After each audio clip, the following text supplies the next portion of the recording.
young doctors. In this video we shall be discussing about all the factors that affect rate of a reaction. The first factor is the nature of reactant. अब nature of reactants. We very well know कि जब भी कभी कोई reaction हो रही है तो reactants के bonds will break और product के bonds will be formed. Bonds को तोड़ने के एनर्जी एनर्जी इज रिक्वायर्ड और बॉन्ड्स के बनते टाइम एनर्जी इज रिलीज्ड. सो कितनी एनर्जी रिक्वायर्ड है या कितनी एनर्जी रिलीज हो रही है, that affects the rate of reaction.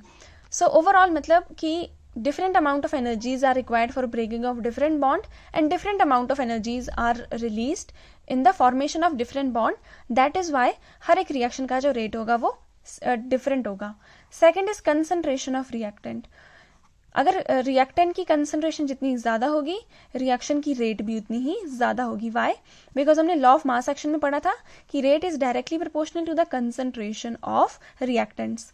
Reactant ज़्यादा होंगे, ज़्यादा कंबाइन करेंगे, जिसकी वजह से रिएक्शन जो होगी वो फास्ट होगी.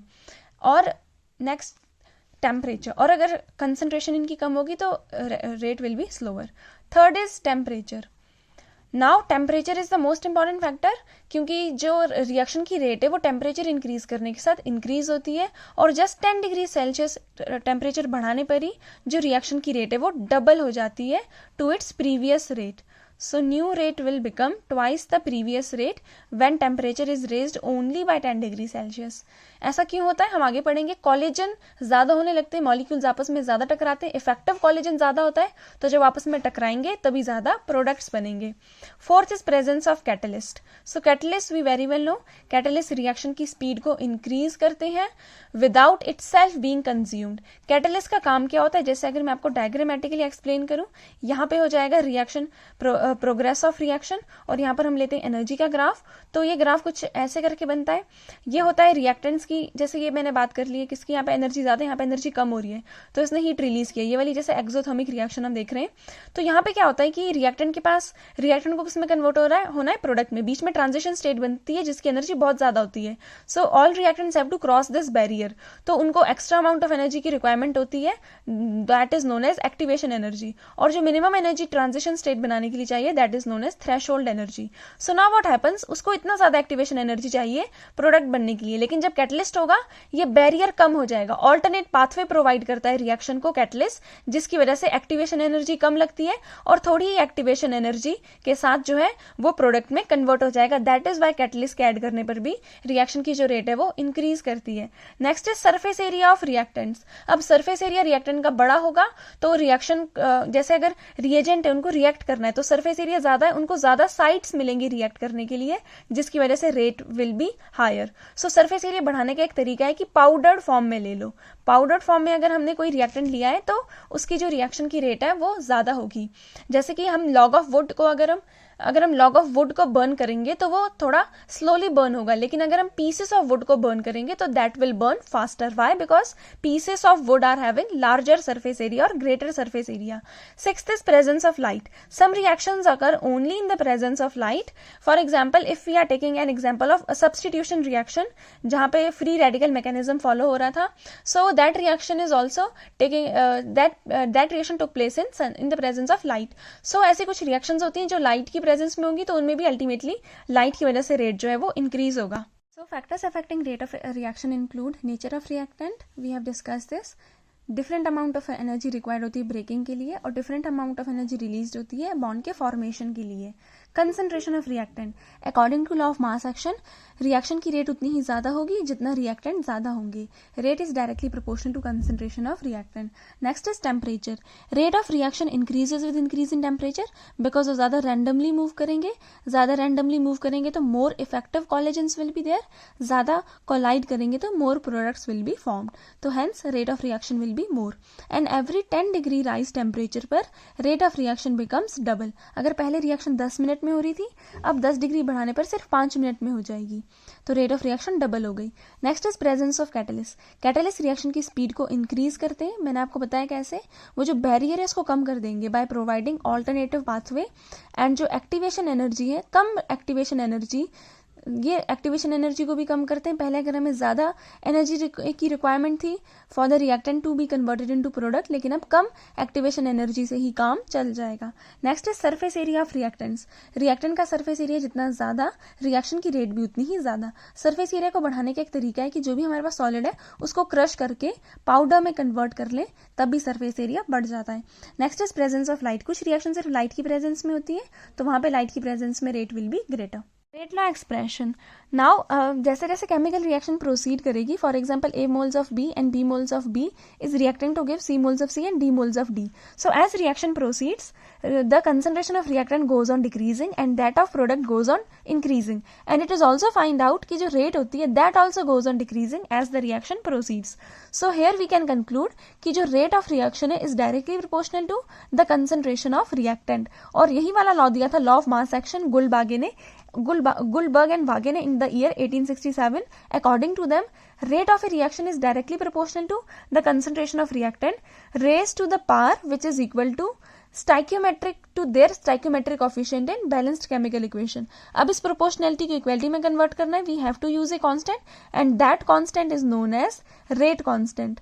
So this is Guldberg and Wagen का law of mass action. इसके बाद आया rate law, because in all the reactions जब हमने rate निकाला, then the power is not equal to the stoichiometric coefficient. In some cases it is equal to stoichiometric coefficient, but in most of the cases it is not equal to the stoichiometric coefficient. So another law came which is known as rate law, according to which rate of a reaction is directly proportional to the concentration of reactants raised to some power which may or may not be equal to the stoichiometric coefficient of them in the balanced chemical equation. So this is the law of rate law and this is more acceptable than law of mass action. और यहाँ पे जो K constant है, this is known as specific reaction rate और rate constant. Why? Because specific reaction rate इसको क्यों बोलते हैं? क्योंकि अगर हम सारी कंसंट्रेशन ऑफ रिएक्टेंट को अगर हम यूनिटी ले लें, देन रेट की वैल्यू बराबर आ जाएगी रेट कांस्टेंट के. That is why it is known as specific reaction rate. Now जो K की वैल्यू है, रेट जो है 6 चीजों पे डिपेंड करता है, और जो रेट कांस्टेंट है this only depends upon temperature, catalyst and pressure. 3 factors affects the rate constant. So rate law expression, when we are plotting graph of concentration versus time, product की concentration with time increase करती है और reactant की with time decrease करती है. So variation of concentration of reactant and product with time we'll study under this. ये वाला graph में बताया हुआ है. Now A moles of B moles of B are reacting to form C moles of C and D moles of D. So law of mass action के accordingly rate of reaction is directly proportional to the concentration of reactant raised to some power which is equal to their stoichiometric coefficient in balanced chemical equation. लेकिन यहाँ पे इन्होंने active mass use किया था for concentration. Gulberg और वागे ने दिया था in the year 1864. Next is rate law, according to which rate is directly proportional to the product of concentration of reactants raised to some power which may और may not be equal to their stoichiometric coefficient in balanced chemical equation. And यहाँ पे K is rate constant, also known as specific reaction rate. Rate constant is rate of reaction when molar concentration of each reactant is unity. That means rate की value ये होती है. Now A की concentration भी 1 ले लेते हैं, B की भी 1 ले लेते हैं, so rate will be equal to K. That is right is also known as specific reaction rate. इसकी वैल्यू सिर्फ 3 चीजों पे डिपेंड करती है. First is temperature, second is pressure if reaction is gaseous, and third is catalyst. और rate constant की value जितनी ज्यादा, faster will be the reaction. And unit जो होती है रेट कांस्टेंट की, it depends upon order of the reaction, कि alpha plus beta की वैल्यू क्या है, उसके बेसिस पर हम डिसाइड करते हैं what should be the unit of K. Order of reaction, the sum of exponent or the power to which molar concentration in the rate law equation are raised. For example here alpha and beta पर raised है, so order will be alpha plus beta. यहाँ पे order वो होगा, so order is sum of exponent or power. For example in this case, लेकिन order जो होता है this is in the observed rate of reaction. Observed means which is experimentally determined. यहाँ पे जो स्टाइक्योमेट्री है, दिस अल्फा बीटा मे और may not be equal to the stoichiometry. So alpha plus beta gives us the order. So order is basically experimentally determined. For example यहाँ पे जैसे इस रिएक्शन के लिए अगर हम रेट लॉ इक्वेशन को स्टडी करें, this is K B R negative, BrO3 negative and H positive का स्क्वायर है. सो यहाँ पे ऑर्डर हो जाएगा इन सब का जो स्टाइक्योमेट्रिक कॉफिशिएंट है रेट लॉ एक्सप्रेशन में, जो इनकी पावर है उसको ऐड करेंगे तब आएगा ऑर्डर.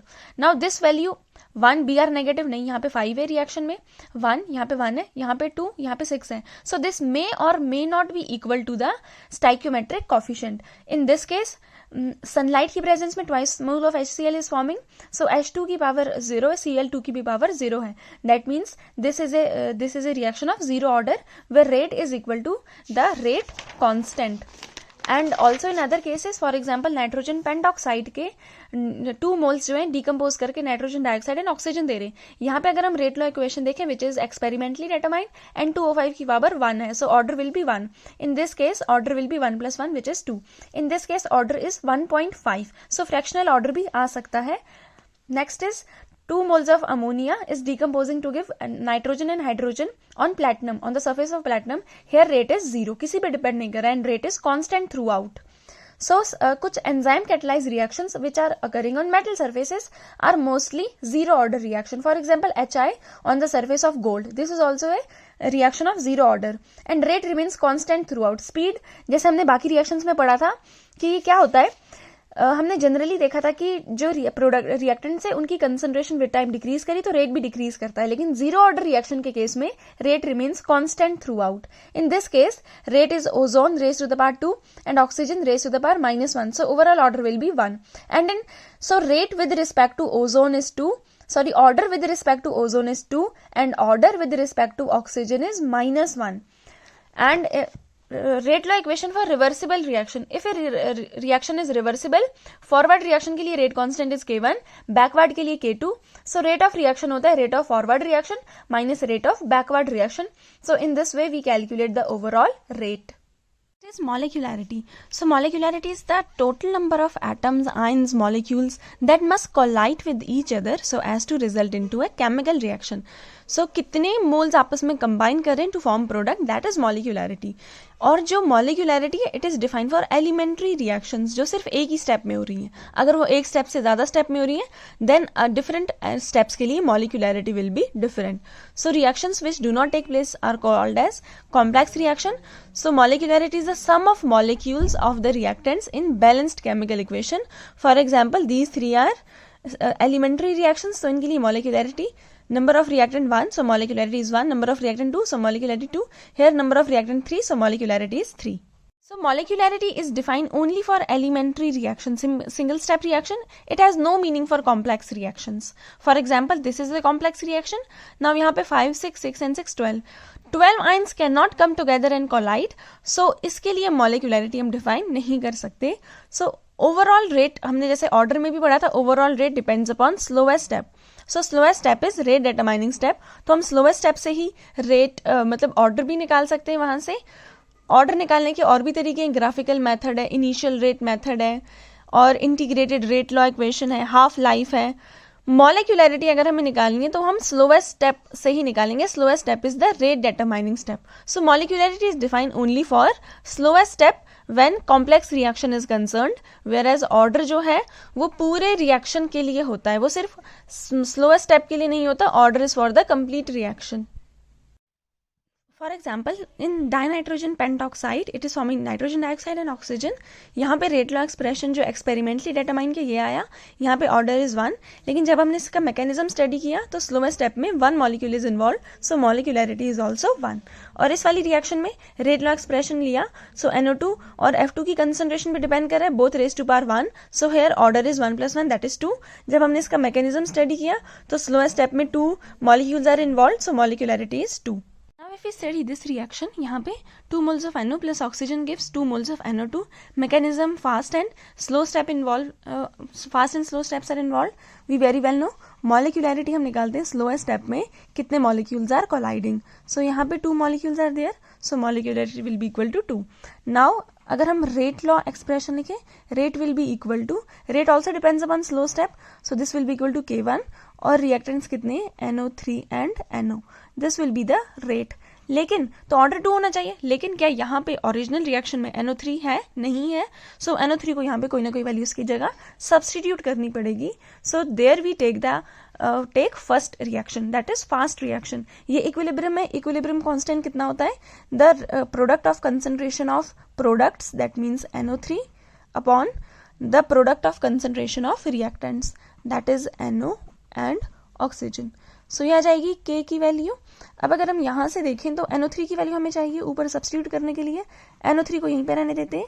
ये दोनों चीजें यहाँ पे क्या है, डिवाइड, वहां पे जाके क्या हो जाएंगी, मल्टीप्लाई. NO एंड यहाँ पे क्या आ जाएगा, ऑक्सीजन. अब हम इस वाली इक्वेशन को यहाँ पे पुट कर देते हैं. सो putting this into this, what we will be getting, rate will be equal to K1. NO3 की जगह क्या लिखेंगे, NO3 की जगह लिखेंगे K NO3 एंड NO3 की जगह पे क्या लिखेंगे, KNO. This is NO. KNO and oxygen. और यहाँ पे क्या है, NO. सो NO दो बार आ रहा है. K1 इंटू K हम K डैश नया कांस्टेंट ले लेते हैं. और यहाँ पे NO basis are same, power will get added to and left will be oxygen की कंसंट्रेशन. सो इस वाली रिएक्शन में molecularity was 2 because lowest step में 2 molecules were involve, but order is 2 + 1 3. Order is 3. सो इस तरीके से जो है ऑर्डर और मॉलिक्यूलैरिटी जो है कभी कभी डिफरेंट आते हैं व्हेन स्लोएस्ट स्टेप में the reactant molecules are not involve but some intermediate is there. For example, in this case, 2 moles of hydrogen is reacting with 2 moles of NO to give nitrogen and water, 2 moles of water. The possible mechanism is this reaction is fast, this reaction is slow, and this reaction is also fast. We very well know molecularity. The slowest step is the rate determining step. So in that case, we can easily determine what is the molecularity of the reaction. Here 2 moles are combining, so molecularity will be equal to 2. Now, इस यहाँ से अगर हम rate law expression determine करें, so rate will be equal to constant. For example, if the constant here is K, let's take it to be K1. Here ये K equilibrium होगा because this is an equilibrium, and let's take it to be K2. So what is happening here, rate हो जाएगा rate constant into the concentration of reactants that means N2O2 multiplied, sorry, this is not rate into hydrogen. Yes, this will be the rate. So rate N2O2 involves the concentration of N2O2 and hydrogen.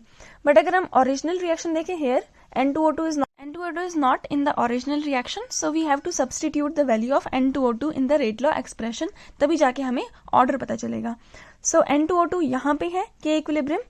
We very well know the equilibrium constant is equal to the product of concentration of the products, that means N2O2, divided by the product of concentration of reactants raised to the power which is equal to stoichiometric coefficient. ये equilibrium में हमने पढ़ा था. Now this implies the concentration of N2O2 is equal to the equilibrium constant multiplied by the concentration of NO raised to the power 2. इसको यहाँ पे substitute करेंगे, so we'll be getting the value rate law expression, that is K1 into K equilibrium, N2O2 की जगह K equilibrium into NO raised to the power 2, और बाकी सब as it is hydrogen. So now this is the rate law expression, and here the order is the sum of power of concentration terms. So order हो जाएगा 2 + 1, that means order is equal to 3 and molecularity is equal to 2. The difference between order and molecularity, we very well know order होता है कि experimentally determined rate law expression में, यहाँ पे जो rate of reaction है, रेट लॉ एक्सप्रेशन में जो एक्सपोनेंट्स की पावर है दैट इज ऑर्डर, और मॉलिक्यूलैरिटी होता है कि जो स्लोएस्ट स्टेप है या एलिमेंट्री रिएक्शन में जो सिंगल स्टेप है उसमें कितने मोल्स जो है वो कोलाइड कर रहे हैं so as to result in the formation of product. So order of reaction is experimentally determined whereas molecularity is a theoretical term. Sum of concentration terms on which rate of reaction actually depends is order, and the number of atoms ions molecule that must collide to give so as to result into chemical reaction is molecularity. Now order can be a whole number and also it can be fractional as well as 0, whereas molecularity is always a whole number and molecularity की value भी maximum 3 तक हो सकती है, 3 से ज्यादा नहीं, because इतने ज्यादा मॉलिक्यूल्स अगर कोलाइड करेंगे so collision will not be effective, उससे प्रोडक्ट नहीं बनेगा. Next is it can be determined experimentally only. Order is determined experimentally, whereas molecularity is determined theoretically by simply adding the molecules of slowest step and in case of elementary reaction, single reaction में कितने molecules involve हैं, that is molecularity. Order is applicable to elementary reaction as well as complex reaction, but molecularity is only applicable to elementary reaction which take place in one step. Order can change with condition, temperature and pressure. Conditions such as temperature and pressure, order can change. For example, if a unimolecular reaction जिसमें एक molecule involve है, वो high pressure पे first order की होती है, लेकिन low pressure पे वो सेकेंड ऑर्डर की हो जाती है. Next is molecularity is applicable. Molecularity is invariable. Molecularity लेकिन चेंज नहीं होती प्रेशर और टेम्परेचर चेंज करने पर. Order is experimental concept whereas molecularity is theoretical concept. Simple reaction के लिए ऑर्डर जो है number of molecule of reactant के बराबर भी हो सकता है, नहीं भी हो सकता है, वो एक्सपेरिमेंटली पता चलता है. लेकिन molecularity for simple reaction is calculated just by adding units of rate constant specific reaction rate of different order. So for a reaction of nth order, rate की वैल्यू किसके बराबर होती है, change in concentration upon time. Change in concentration, अगर हम concentration x ले लें, so let it be dx upon dt. और रेट की वैल्यू रेट लॉ एक्सप्रेशन के अकॉर्डिंगली कितनी होती है, k rate constant into the concentration term raised to power n. N is where n is what? N is the order. dx is change in concentration, dt is the time interval in which that change took, and k is rate constant. तो क्योंकि हमें rate constant की value निकालनी है, हम k को यहीं पे रहने देते, इसको लेफ्ट हैंड साइड लिख लेते, और यहाँ पे क्या है dx which is the concentration upon dt. अब कॉन्सेंट्रेशन यहाँ पे क्या है, मल्टीप्लाई, तो यहाँ पे जाके क्या हो जाएगा, डिवाइड, अपॉन में आएगा concentration raise to power n. Now since dx is also in concentration, so we can write it like this, that means concentration, और डिवाइड में क्या है, टाइम, और यहाँ पे क्या दिया है, concentration raised to power n. Now basis are same, divide में है, अब इसको ऊपर ले जाएंगे, पावर हो जाएगी इनवर्स. जब बेसिस सेम हो डिवाइड में, तो पावर क्या हो जाती है, सब्ट्रैक्ट, ये ऊपर जाके इनवर्स हो जाएगी ना, सो 1 माइनस n, और टाइम नीचे लिखा है, इसको ऊपर भेजेंगे, इसकी पावर भी क्या हो जाएगी, इनवर्स में, time raise to the power -1. अब कंसंट्रेशन की यहाँ पे n क्या हो जाएगा, where n is the order. So this is the general equation for writing the unit of a rate constant. अब हम देखेंगे डिफरेंट ऑर्डर के लिए रेट कांस्टेंट की यूनिट क्या है. Let us now calculate the units of rate constant for different order. So यहाँ पे दिया है concentration when 0 order, so n की वैल्यू कितनी है, 0, 1 माइनस 0, और टाइम इनवर्स यही होगा k की वैल्यू. अब कंसंट्रेशन की यूनिट किस में होती है, मोल पर लीटर, और उसकी पावर कितनी है, 1. टाइम की यूनिट किसमें होती है, सेकेंड, उसकी पावर कितनी है, -1. सो कितना आ गया ये overall unit for zero order reaction. Rate constant of zero order reaction is mole per litre per second. In case of first order reaction we can write it as concentration, rate constant कितना हो जाएगा, concentration 1 minus n कितना है, 1, time inverse. Now we write the unit of concentration as mole per litre, so this will be mole per litre. 1 minus 1 कितना हो जाएगा, 0, time की unit होती है सेकेंड का inverse. Anything raise to power 0 is 1, so the unit of rate constant in case of first order reaction is second inverse. In second order reaction ये हो जाएगा concentration raise to the power 1 minus 2 and time inverse, because n is 2. 1 minus 2 is -1, और concentration की unit होती है मोल per litre, इसकी power है -1, time की यूनिट होती है second inverse. So overall it will be liter minus is +1, mole -1, mole raised to the power -1, and second inverse. This will be the unit of rate constant for second order reaction. In third order reaction, when n is equal to 3, so concentration raised to the power 1 minus 3 and time raised to the power -1. Concentration is measured in mole per liter. Plus minus 3 में से 1 minus किया 2, sign लगेगा बढ़ेगा -2, time की unit होती है second inverse. So this will be minus is plus, so litre का square, mole की पावर आ जाएगी per mole square, and second inverse. This will be the unit of rate constant for third order reaction. And in case of gaseous reaction, for a reaction where order is 1, where order is n, we very well know rate is equal to the change in pressure upon time. For one gas it is partial pressure, so change in pressure upon the time interval in which this change took place. और इसकी value हम rate law expression की terms में भी लिख सकते हैं. Here we only write the pressure which is in atmosphere, pressure raise to the power n if the order is n. Last time हमने कंसंट्रेशन कंसिडर किया था, but in case of gases we consider pressure. Now here rate constant की value हो जाएगी is equal to dp upon dt. Pressure is multiply है और वहाँ पे जाके क्या हो जाएगा divide pressure raise to the power n. And pressure यहाँ पे भी प्रेशर है और डिनोमिनेटर में भी प्रेशर है. When basis are same and are in divide, power जो है सब्ट्रैक्ट हो जाती है. So this will be 1 minus n. और नेक्स्ट इज टाइम. यहाँ पे डिवाइड ऊपर जाएगी, इसकी पावर हो जाएगी इनवर्स में. सो this will be the unit of k when gaseous reactions are there. So let us see the unit of rate constant and different order of reaction. When it is a zero order reaction, that means value of n is 0. So unit of k will be, pressure की unit किस में होती है atmosphere में. सो atmosphere raised to the power 1 minus n is 0. और time की unit होती है सेकेंड्स में, तो second inverse. So zero order की रिएक्शन के लिए यूनिट विल बी एटमॉस्फेयर पर second. And for first order reaction n is equal to 1. So atmosphere raised to the power 1 minus 1 and second raised to the power minus 1. So this is 0, atmosphere raised to the power 0. Anything which is raised to power 0 is 1. So overall unit first order के लिए आ जाएगी minus 1. For second order reaction, n is equal to 2. So unit will be atmosphere raised to the power 1 minus n is 2 and second inverse. So atmosphere plus minus minus 2 minus 1 is 1, sign लगेगा बढ़ेगा minus 1 second inverse. So answer will be atmosphere inverse and second inverse. In case of third order reaction, n की value है 3. So atmosphere raised to power 1 minus 3 and second inverse. Atmosphere plus minus minus 3 minus 1 is 2. Sign लगेगा बढ़ेगा minus 2. So atmosphere is minus 2 raised to power minus 2 and second inverse. और इसको हम divide में भी लिख सकते हैं. So this is the units of rate constant for gaseous reaction and for different order.